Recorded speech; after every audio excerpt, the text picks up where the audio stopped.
आदर्श शिशु निकेतन ने matric A1 छात्र छात्री को संबर्धना। बालीपाटना ब्लॉक शिक्षा कार्यालय अधीन बनमालीपुर आदर्श शिशु निकेतन विद्यालय परिसर में आज यह ब्लॉक समस्त A1 ग्रेड रे उत्तीर्ण छात्र छात्री को एवं संपृक्त विद्यालय प्रधान शिक्षक शिक्षयित्री मान निमंते एक संबर्धना सभा अनुष्ठित हो जाइछि। आदर्श शिशु निकेतन विद्यालय परिचालना कमिटीर उद्यम आयोजित यह समावेश में बालीपाटना गोष्ठी शिक्षा अधिकारी डॉक्टर प्रभात कुमार रथ मुख्य अतिथि रूपे योगदान करी सफल छात्र छात्री मानकु कठिन परिश्रम द्वारा जीवन में सफल हो पारिबे बोली निज वक्तव्य कहिथिले।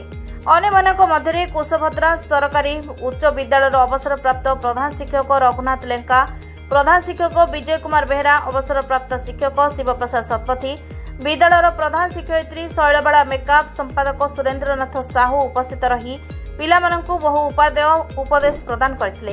यापरे गत शिक्षा वर्ष में मैट्रिक परीक्षा रे सर्वोच्च स्थान अधिकार करथिबा 11 जन छात्र छात्री को उपस्थित अतिथि माने प्रमाणपत्र और फलक देई संबर्धित करथिले।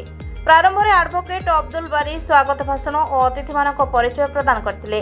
कार्यक्रम में आदर्श शिशु निकेतन परिचालना कमिटी सदस्य विजय बेहरा, प्रदीप्त कुमार पात्र समेत समस्त सदस्य और विद्यालय शिक्षक शिक्षयित्री माने कार्यक्रम परिचालना रे सहयोग करथिले।